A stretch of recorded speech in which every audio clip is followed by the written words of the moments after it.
Namaskar. In this episode of Dil Se, we'll be talking about the Indian economy. Now, I personally believe that any policy prescription in the context of the economy must aim at ensuring that those living at the bottom of the pyramid are empowered. In other words, they get more money into their pockets so that they can spend more, and it's the majority of them spend more, it will fuel the economy. But we're living in a world in which governments want to proclaim they have done wonders. And you know how fast the Indian economy is growing. It's growing at 6.5% in 2025. And they're saying that, look, it's the fastest growing economy in the world. But they always tell you the half-truth. The truth really is that really makes no difference if it's the fastest growing economy in the world. What are the policy prescriptions that have empowered people at the bottom of the pyramid? We all know that 800 million people, that is 80 crore people, are living on food subsidies. They don't have any power to invest, any power to ensure that their lives get better. Schooling is expensive, and where it's not expensive, there are no teachers. Healthcare is expensive. Healthcare is not available to many. And in a sense, the disparity between the rich and the poor has increased over the years. Now, no government can say that, look, they didn't have enough time. This government had 11 years now to fix the economy. And yet, the fact of the matter is they only talk about $5 trillion, which also they've not reached. They talk about 6.5% or 9.3% and the fastest growing economy in the world. But what is the per capita income of our people? Even that doesn't tell you the whole story, because even per capita income depends on, the rich earn, for example, in a family of 5. If one person is earning 1 crore and the others are earning 50,000 each, the per capita will be 1 crore plus 2 lakhs divided by 5. So the per capita will be high. But the fact of the matter is that 4 of the 5 members of that family will be poor. So that also doesn't tell you the entire story. But even with per capita, in the BRICS countries, we're the lowest per capita, $2,888, I believe, per person. As compared to South Africa, which is around 6,000, Brazil, which is about 10,000, China, which is about 33,000. So what has this country done about the economy? And I'm sorry to say that, at least that's my own feeling, that they don't really care. They are interested in propaganda. They're interested in telling half-truths to this country. So today is an opportunity for us, and I'm with 3 extraordinary people, to find out what the truth is. Thank you very much, Dr. Sen, for being with me today. Pleasure. And what can I say about you? You're an economic statistician, MA economics from George Washington, PhD from Johns Hopkins. You taught at Johns Hopkins from 77 to 83. You did research with ICRIER, 83 to 1987. 1990 to 94, you were economic advisor to the Department of Electronics. You were in the Planning Commission in 94. You've really authored 4 5-year plans. You worked with the World Bank, the IMF, my God. So much to talk about. So we'll find out what your views are on this. Arun, thank you very much for being here. Thanks. You're an expert on the black economy, which we'll talk about some other day, as to what's the state of our black economy. 84 to 2015, you were a professor of economics in JNU, authored several books and a contributor. But I see you on television every day and your articles all over the place, so thank you very much for being here. Jayati, thank you for being here. If I start reading about what you've done, it's going to take a whole 10 minutes again. But I must say that you completed your undergraduate from Miranda House, economics from JNU, pursued your MPhil PhD in Cambridge in the UK, got a doctoral thesis from there, taught economics in JNU for 35 years. My God, that's a long time. 1986 to 2020. You've written about 21 books, authored 220 scholarly articles, worked with UNDP, UNCTAD, and you were advisor to the UN Secretary General's High-Level Advisory Board. So I just go on, and I keep, of course, reading about it. But tell me, Doc, what's the real state of our economy? Stable. Okay. Okay? Which, in this day and age, is something to perhaps even cheer about. Okay. The rest of the world is really in dire shape. But having said that, the stability that we have, is that the stability we desire? And that was, in a sense, I think, the point you were trying to make. Yes, we are stable. Yes, we have a situation where corporate India is doing well. Yes, we are in a situation where non-corporate India continues to struggle. But it's been this way now for 8 to 9 years. And in a sense, I think, if you sort of look around, people take this as the new normal. Okay. The poor remain poor and the rich The poor are getting remain richer. poor, the rich are getting way richer. Right. So hasn't something gone wrong in between in terms of our economic priorities and policies? well, I don't know whether it's gone wrong. The question really is, what is the objective? If your objective is essentially to improve the lot of the people, then it has gone wrong. If your objective is to try and show a reasonable growth rate, you've done it right. If your objective was to accelerate the growth rate so that we actually can get to a situation where people are being drawn into the economic processes, we have gone badly wrong. So, we always used to talk about what should be the growth rate of India. And more or less all of us agreed it should be somewhere between 7.5% and 9%. We are stuck at a 6 to 6.5% range, and we're going to be there. Yes. But that is stable. Next year projections are also that, 6.5. Yes. The medium-term projections will all give you that. And I don't see any upside on it. Downsides I can see, but upside I'm not seeing it. But if they had different policy prescriptions, I mean, have they done enough with policy Well, prescriptions to change the dynamics of the nature of our we'll economy? be getting into that in the course of the conversation. Because, yes, there is. So today, just to give you an example of how dire things are, a person borrowing, taking a working capital loan for 4 months, is paying just 0.5 percentage point less interest rate than a corporate which is borrowing 20-year funds. Just 0.5%, right? Any economist will tell you that is wrong. If, as with time, uncertainty increases and you demand a higher return. But in India, we've kept that almost equal. So what ends up happening is you are incentivizing capital-intensive methods of production and, in a sense, leaving the labor behind. Right. And that's a policy failure. This is not something that's happening with the market. It's a clear out-and-out policy failure. Let me ask you, how many people pay income tax in this country? I mean, effective income tax. So, about 9 crores are those who are either TDS payers or those who file a return. Out of 140 crores? Out of 140 crores. Okay. Out of this, about 6.5 crores either file nil return or very little.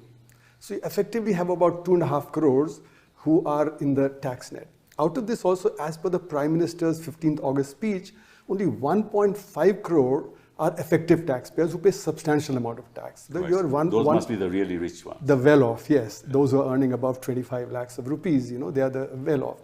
And if you look at also the data from the e-Shram portal, where your unorganized sector people were supposed to register, because the Supreme Court scolded the government during the pandemic and said, how many people are in the unorganized sector, you should know. So they set up the e-Shram portal. Now in that, as per the Prime Minister's Parliament statement, 30 crores have registered there.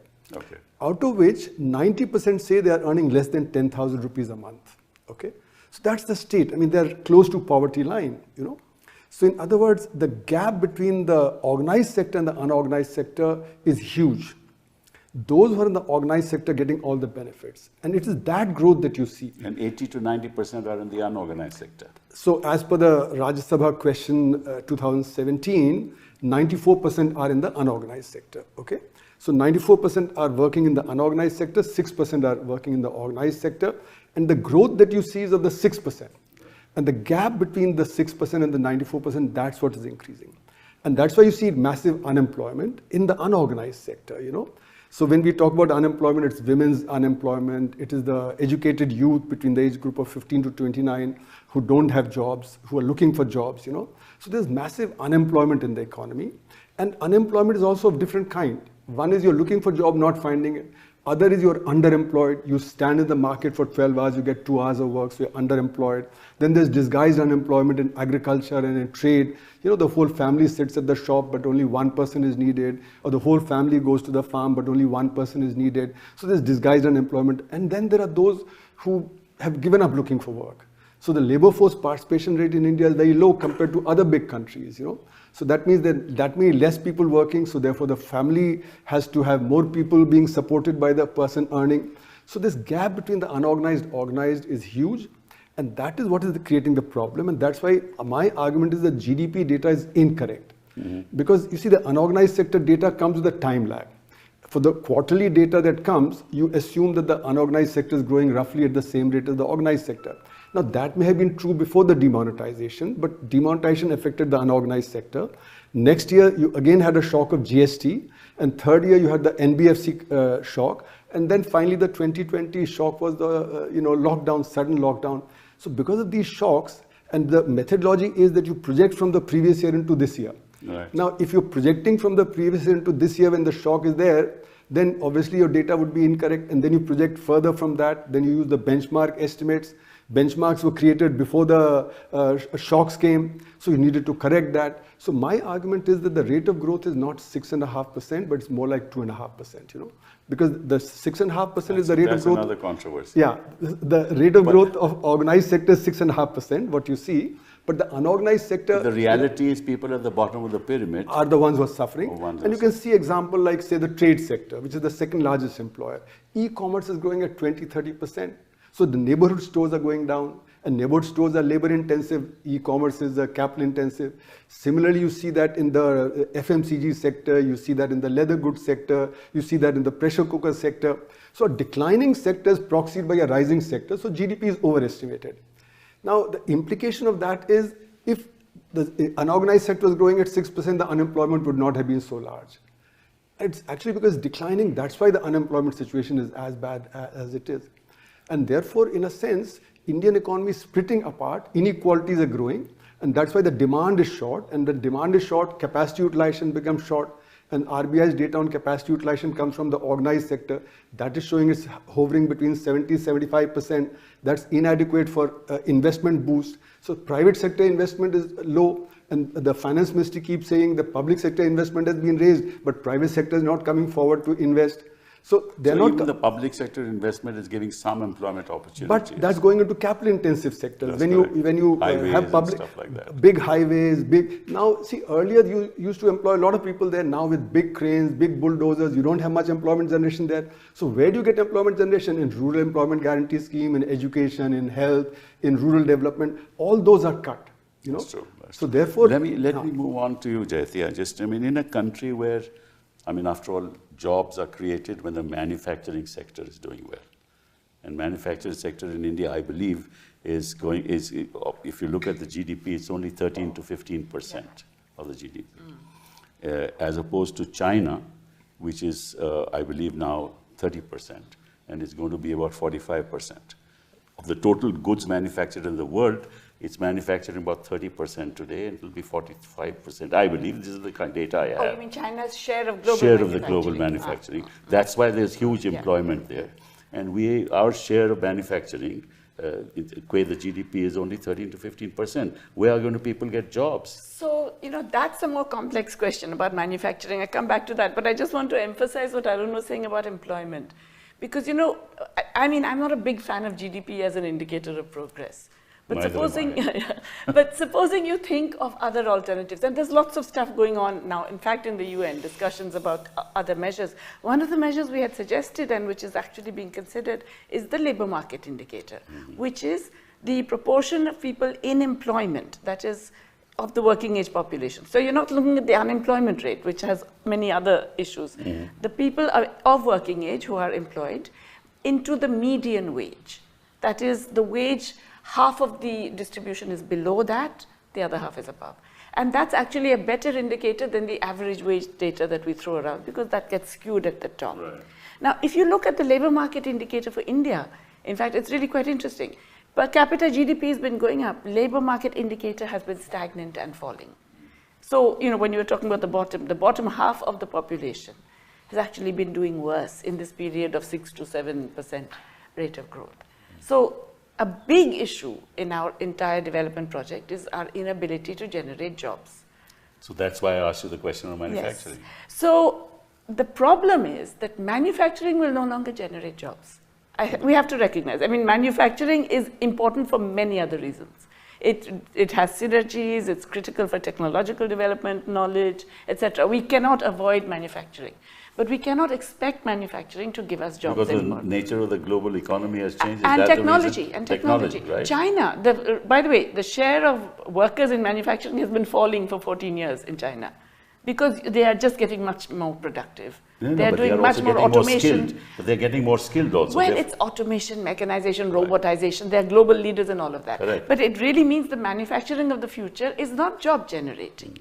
Okay, so we have to recognize that, but therefore think of other ways of generating employment and good quality employment. How do you do that? Well, two obvious things. We are among the worst under providers of basic public services. Okay. Health spending per population, I mean, health spending, we have, I think, what, 1% of GDP at the moment? 1.2%, yeah? Yes. The average for middle income countries is 3.5. For middle income, not, you know, I'm not talking about the other countries which have higher In some, it is proportions. actually 9%. In Brazil, it's 11%. That's correct. Thailand is 8%. So, you know, we are way below. Education similarly. And so basically, these are all employment generating activities with very high multiplier effects. So that's one way in which you focus employment generation. That's a long-term thing now, because by the time you set right your education system, by the time you have skill development programs, you know, it's going to take 5-7 years. What's going to happen? No, wait. Why is it long-term? Just filling vacancies in central and state governments gives you 15 million jobs. But Just filling the vacancies. Are people equipped to fill those vacancies? Yes, people are equipped. We are not filling the vacancies. Because we don't have the money to... we keep saying skill mismatch, etc., etc. I don't buy all of that. Okay. We have people, we have educated people, they will also learn on the job. They're not, you know, they're not all stupid. And so, in fact, if we just begin by filling vacancies, you're already generating, I think, 13 million was the last time I calculated. Significant, which has, again, positive multiplier effects. However, on manufacturing, and I think there Arun's point is so important. You see, it's not, the crazy thing that has happened over the last, let's say 10, 15 years, is that it's not just corporate sector, but within the corporate sector, there is such concentration. So around, one study found, 90% of profits going to the top 100 companies. Corporate profits. Now, corporate has already got way ahead of all your MSMEs, right? But then within corporate, there is this massive inequality as well.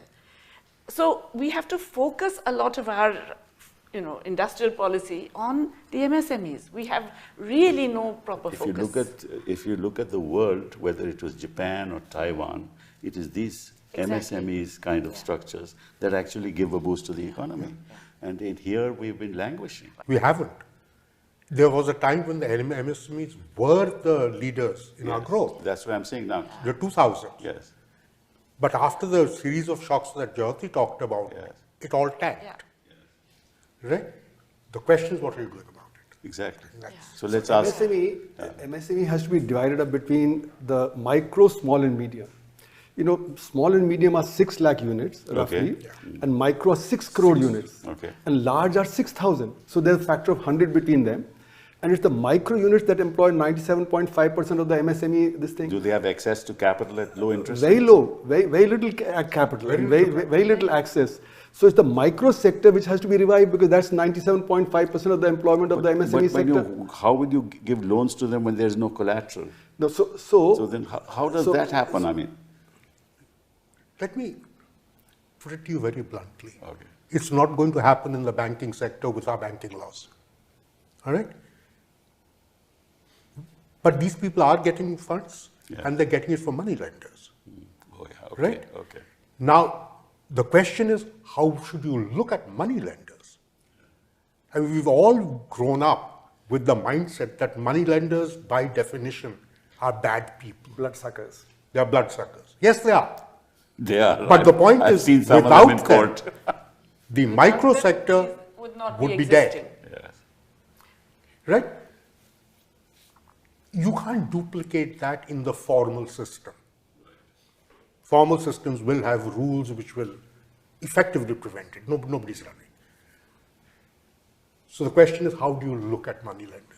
Well, the Reserve Bank of India for NBFCs controls the rates of interest. Yes, right? absolutely. So you can have a legislation which does that. Yeah. No, but these are beyond the But this is NBFCs beyond. also. These are beyond, these are outside But of you any have legislation in West Bengal, and I know, where even private sector lending is controlled. Yeah. So you can do that. So You could. But by doing that, are you really achieving the purpose? That's I don't know. Let's find out if there's a in- solution. in- That's in, all. in our analysis, what we did was we said for the micro sector, individually they can't form groups. So say like in Bhadoi, you have carpets, Okay. in Seychelles Karanji, you have textiles, in Okay. Khurja, you have pottery, etc. Form their cooperatives. And through cooperatives, then you get loan. And technology is very crucial. They have to upgrade technology. Yes. For that, government has to provide it. So the three things, marketing, technology, and finance, if you form cooperatives. And there are these clusters that are developing. Well, So it's, through that it's clusters, in other sectors of the economy, we have that. So No, cluster, and cooperatives are the way to go. Yeah. That is really the only way. And this government has paid no attention. No, it's No, dropped it's, off the it's the radar other worse. completely. No, I know, it's worse. It's The worse? cooperative sector and industry has been taken over by our home minister. Oh. And there's a reason for that. So in other words, you're not just ignoring cooperative sector, you're actually destroying it. Okay. so like Maharashtra cooperatives, in the sugar cooperatives, etc. No, we know that, We know what happens. Cash cows. So we have to really, formalize these cooperatives in such a way that, there's no But concentration. and Arun, cooperatives are controlled by politicians. We all know that. Maharashtra, the sugar lobby is all controlled by politicians. Yes. Sugar cooperatives all controlled. But we have to try something. If we don't try something, we are not going to get anywhere. If you try something, you should have a government which looks at people, implements policies that are people-oriented. Yes. This Absolutely. government looks at policies which is industry-oriented, which, big Not only conglomerates industry, oriented. but crony capitalist oriented. That's true. And that's where the investment climate is getting destroyed because, out of the 250,000 high net worth individuals, roughly 50,000 have gone abroad because they are worried that they will get taken over, by the favorites. And therefore the investment climate is bad, not only because of demand, but also because of the fear. So people are going abroad rather Even than investing FDI, here. this time the FDI this year, The net FDI. Yeah. No, the net FDI. net FDI. No, but there's a story in that, right? So if you look at gross FDI, it's actually gone up. But outflow Gone up has further. shot up. Yes. Short flush. So the net FDI has come down. Yeah. 96% The question that somebody should be asking is why has so much FDI simply upped and left the country? I'll tell you, ED, CBI, income So the tax, climate, yes. right, retrospective, Yeah, exactly. all that. Yes. Why would people stay here? But this is the legitimate question. So you look at the newspaper reporting. Net FDI low means people aren't sending money here. The fact of the matter is gross FDI has gone up. People are sending, but people who have come here have gone back out. Right. And people who are here are also going out. Yes, exactly. Yeah, it's a different story. So this crony capitalism is really killing the investment. Okay, now the Prime Minister talks about Make in India program. Where has the Make in India program taken us?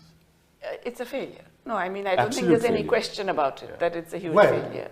yeah, manufacturing was the focus, and Exactly. the share of manufacturing in GDP has actually dropped. Yeah, 13% now. Yeah, it's gone down by 3.5%. Correct. So then Make in India is a failure.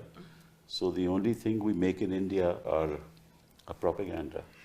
Yeah, we're very That's good the at only that. thing we're very good at that. Vishwaguru propaganda. yes. That's what Make in Yes. India is in this country.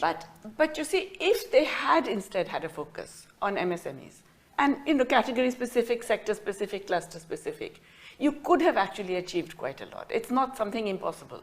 But how can you possibly have, that kind of policy prescription when through electoral bonds you take money from big people. Now, at some point, there has to be a payback. So, all the big projects. Well, yes and no. But remember, one of the first things that this government did in 2014 was the Mudra. And the Mudra loan was not a bad idea. Yes. Designed terribly. Designed terribly. Oh, I see. Just tell viewers as to why it was designed terribly. The way it was designed, the rules governing the Mudra loans, firstly, they were forced onto the banks. Kicking and screaming, banks don't like it at all. The second is the rules were such that to actually access the Mudra loan was extremely difficult. And now, they I've were been really on small, the, like drops, 30,000. I'm on the board of banks. Okay. And one has seen what has been happening to these Mudra loans. The Mudra loan has, so what happens is you lend to small industries who are already your customers. You would have lent to them anyway, except you tell them, please don't take it from a regular working capital window, you take a Mudra loan instead. So you're meeting the targets, right? But not really achieving the purpose, which is to create new MSMEs, right? So it was badly designed, but at least the thought was there, okay? Second, when was it? Couple of years back, 2-3 years back, they guaranteed working capital to MSMEs. The government guaranteed it. Yes, guaranteed, yes. Again, not a bad idea. But never worked on the ground. Has it worked? No. So you've got a sequence of recognitions without effectiveness. I think we have to split up the MSME into micro separate and small and medium separate. Because small and medium takes all the benefits, whatever you give for MSME, and is not going to the micro sector. It's the micro sector and the small sector that you want to revive. And GST has affected the small sector and the micro sector terribly because they are outside the input credit. Okay, they're not part of GST, so they don't get input credit. So their costs have not fallen, but the large scale costs have fallen. So in competition, demand is shifting toward the organized sector. So we need to reform GST and make it is a last point tax. It can be collected simply at the last point. We don't need to collect it at 100 different stages, which complicates it. Or have a refund. Or have a refund. But even that will require administrative.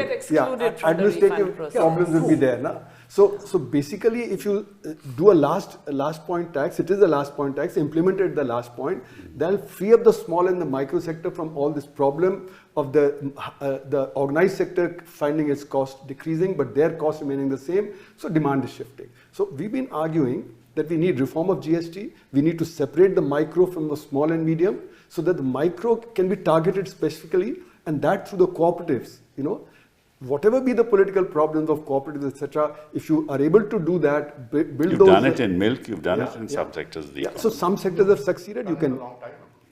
But you can succeed if you have the will.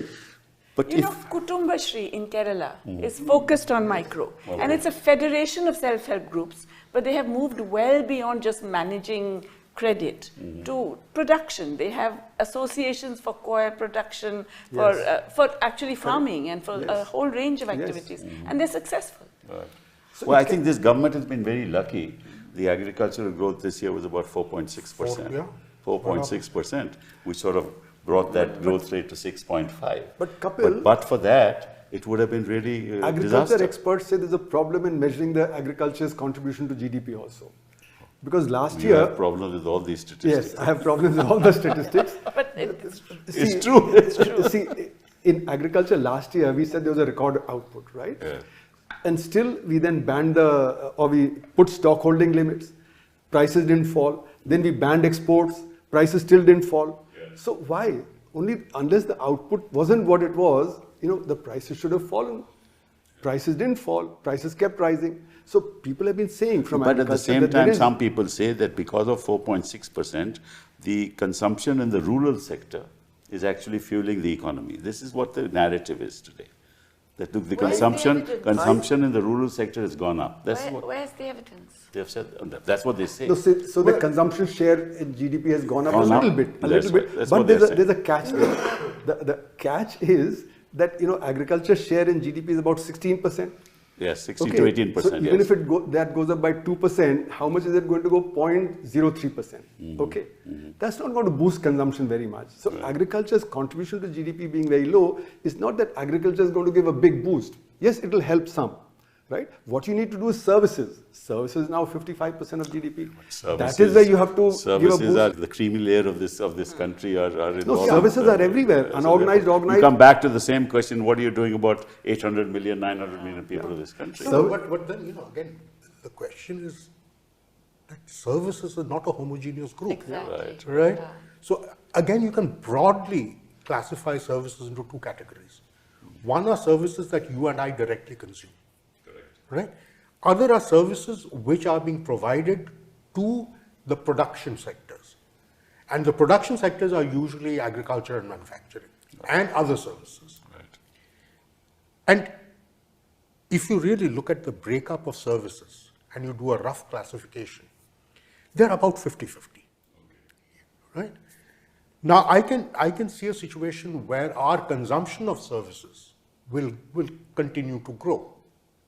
But the point is that the other half depends upon your production sectors to grow strongly as well. Otherwise, their growth is not going to happen. Right? So one again needs to be careful. I mean, this lumping everything under services, I think we are doing a disservice to ourselves. Okay, so let's... And also services are in the unorganized sector and organized sector both. You know, you have a dhaba and you have a 5-star hotel. That's correct. You have a rickshawala and you have the trains, right? Correct, So correct. it's both unorganized and organized. It's the unorganized sector that needs to come up. That's you know, true. organized sector, the organized sector 6% will demand and they'll get the organized sector services. Correct. But it's a chain. Right. If the unorganized sector does well, then all the unorganized sector, the services in the unorganized sector, and as he's saying very rightly, they're consumptive services and productive services. Those that you need for production and those that are consumptive. This discussion sort of, disappoints me in the sense that it seems to me that the poor are not on the radar of this government at all. Yeah. That's what it seems to me from what you tell Yes. me. Well, look, I don't know whether it's on their radar. The point is they don't seem to know what to do about it. Okay. Okay, there are two different things. Provide some money. Yeah, that's Yeah, what they give you. provide That's some right. money cash and hope like transfers it works. before That's right, elections that's and right. things like that. Yes. So I mean, that's not going to improve the lot of the poor. No, it's basically employment, conditions of employment, and viability of small producers. I mean, these are critical, right? And also farming. I mean, it's true, it's only Exactly. 16%, but still about half of our workforce. And farmers' movement has made very clear, specific, and doable demands. Completely ignored now for a very long time. And in fact, corporatizing, like the 3 farm bills, they were going to corporatize the trade Yeah. in agriculture commodities. would have been disastrous. That would have marginalized them further. You know, Right, you're doing away with APMCs. We saw what happened in Bihar in 2005 because of the APMCs. The farmers in Bihar were getting half of what they were getting in Haryana and Punjab. UP, and therefore they were transporting, the traders were transporting from Bihar into UP and West Bengal. So this government has to be sensitive to the unorganized sector, sensitive to the people at the bottom, and that's not there and that's visible in the budget. Every time the fiscal deficit rises, they cut the schemes for employment generation and they provide more What's for the fiscal deficit this year? I believe it's 4.7%. 4.8% or thereabouts, yeah. And the objective was to bring it down to 4.3. So there's a glide path that Yeah. they have, and I think Pranab, Pranab why will don't support you- that it's going down. Yeah. Yeah. So But it was with supposed a to- lot of off-budget stuff continuing. Let's not ignore that. True. The question then is it going up or down? The off budgets have been there for A long time. Forever. Every government. Every That's government right. has off Yes, budgets. including yours. Yeah, I said every government. Yes. So, Every government. and I don't think any of us who actually work it, we actually sit down and work out what the growth rate of the off-budget items are. You know, I had done that. I had Okay, done that a while that's ago, and it had gone up significantly. Okay. But this was, I think I did it, it's already now by 2018. So God knows what's happened since then. But it had One gone more- up to 2018. One more thing is we have to worry about decentralization. Our states are suffering. And that's where a lot of the programs of employment, education, health, Well, the etc. states are there. not allowed to And- borrow. That's another problem. Well, if you're the wrong political Yes. party. Yeah, I know that. And, Yeah. and also the resource transfer from the centers. Yes, You know, yes, Jyoti has been yeah. writing on that. Exactly, You know, it's gone down in between to From 35%, 41% 31%. of it has gone down to 30 or 32% or in yeah. between 35%. So they are suffering, and therefore they are unable to carry forward these programs for the poor people because they are the directly people. Then our local bodies, you know, they lack resources. So local bodies also have to be brought up, you know. So that's why this division between center, state and local bodies is very important. And our finance commission should look at that, you know. Okay, let's move on to something else, because I think that we've done a lot of discussion on the state of our economy. But what's going to happen to the economy and the impact on the Indian economy on what's happening around the world? Trump, China, and its impact on India, China and ASEAN, China in BRICS, China and Russia together now, wars going on. How's it going to impact us? Can you give some thought to that? Well, let me put it this way. We face much less damage from what is happening in the US, what Mr. Trump is doing unto us. The bigger damage is really a collateral damage between the US-China war, because that's going to affect us quite seriously, both in terms of our domestic market as well as in terms of the export markets that we were addressing. And that is deeply worrying. At the moment, we are not seeing that effect, simply because things are still up in the air. Paused. Yeah, it's all paused. It's all paused, yes. The Chinese have started becoming a little more aggressive on their export front, but not a whole lot more yet. But that's going to happen if Trump actually goes on with his agenda. So our real problem is going to be China. Because China will desperately need to keep their economy alive. It's already under serious pressure. And they have to break out of it. If the US is not going to absorb Chinese products, then the rest of the world The US is. no choice, according to me. They'll have to absorb them. No. because- Well, through third country. yeah, they'll come there. So that's already started. I would say the other way around. I think the damage is done. Even if they come to a deal, etc., etc., Yeah, the damage is done globally, because globally we're having a significant deceleration of investment. Who's going to invest in this period of uncertainty? Which then leads to global recession and all of the associated implications. Now, I think what Mukul is saying, look, China has got a deal with ASEAN, a trade deal with Yes, ASEAN. yes, yes. ASEAN has a trade deal with India. Correct. So the whole rules of origin business, it is very, very likely that we will get some of that surplus. But remember, US is only 13% of China's exports now. They've already diversified. They did a lot of it through Vietnam, They did it a lot, Cambodia. yeah. But a lot means not that much. They have actually significantly diversified to Africa and Latin America. You're right, we will get some of that impact, but I don't think that much. You know what my bigger fear is? My bigger fear is the response of the Indian government to the trade threat. Because, I mean, I don't know which are the people who, according to Trump, kissed his ass and did everything, said we will do everything. But we do know that the Indian government was very anxious to strike a deal. And my fear is that the kind of deal we'll strike is not about trade. It's about things like Starlink, which we've already succumbed to. It's about things like further tightening of intellectual property, which will affect our pharma. It is about things like other FDI rules that would ease a lot of our dependence on defense equipment from the US. So my fear is that this uncertainty is going to cause the Indian government to give away a lot more than we can afford to. What about they'll want their export of agricultural products? All export of agricultural products is definitely on their list. Right. I mean, I have concerns about how the government is dealing with this. They That's already my fear.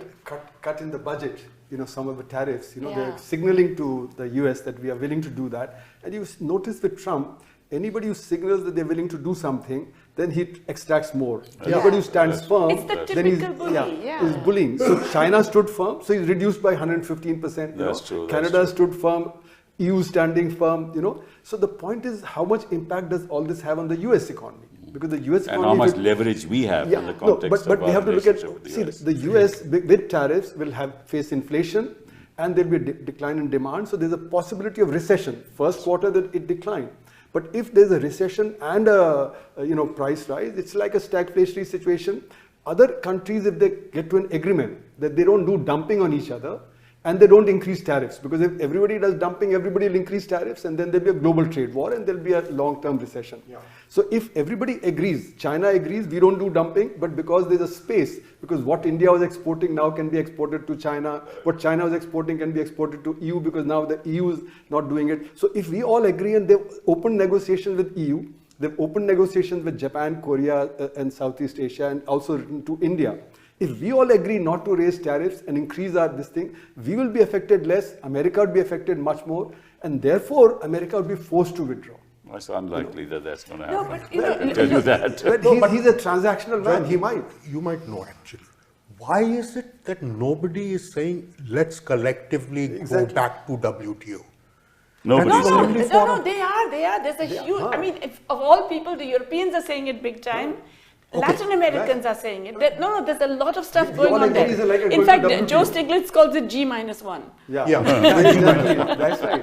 Yeah. So all of us getting Just together pretend going they're to not WTO. there. It's multilateral as opposed to bilateral, you know. Yeah, So no, so make this it is multilateral, you know. This is the time actually to strengthen WTO. Except, I mean, let's also agree that not everything in the WTO was all wonderful. But, course, of course. but given Better the than basic this. It's a platform. rules, Better than Multilateral on is this better. route, multilateral, I mean, there is a lot of discussion. Well, I find it very interesting. You know, the US withdrew from the UN tax negotiations. Yes. They are carrying on as if nothing's happened. Okay. It's really fascinating to see that all these countries are there. It's just like, okay, one person left the room, no problem, you know. The financing for development discussion, again, US was a big player, right? Yeah. US is clearly going to either not come or be obstructionist. They're carrying on as if nothing's happened. That's good. That's good. G20, US has declared it will not come. I mean, the South Africans are hyperactive on everything with the other members. So I have a feeling countries are doing this. It's in their best interest.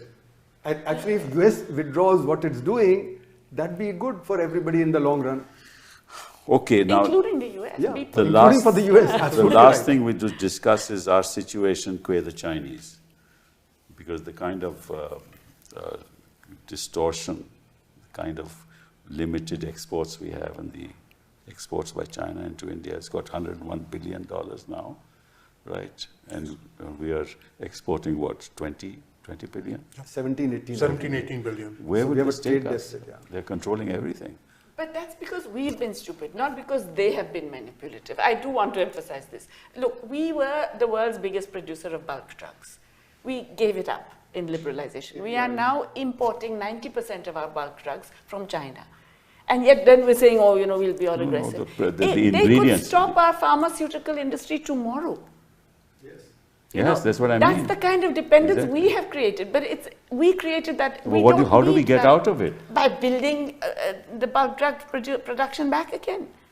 They You need actually, protection for that. yes, definitely. You will need R&D, protection for that. Yes. R&D, So, we are very as you weak. said. You know, Well, we are R&D spending- where it's disaster. I Yes. mean, they've So absolutely. that's what is needed. This government's biggest failure, according to me, is not bothering about R&D in this No, country. but that's been long-standing. But the point is, that without R&D, you will not be able to upgrade. You will not be able to compete Nothing. globally. Yes, You know, exactly. and what's happened is that we are spending 0.65% of GDP on R&D. They're spending 3%, and they're 5 times bigger. We So have they spend $50 billion 25 times more. us and $650 billion the Exactly. US, So- $500 billion China.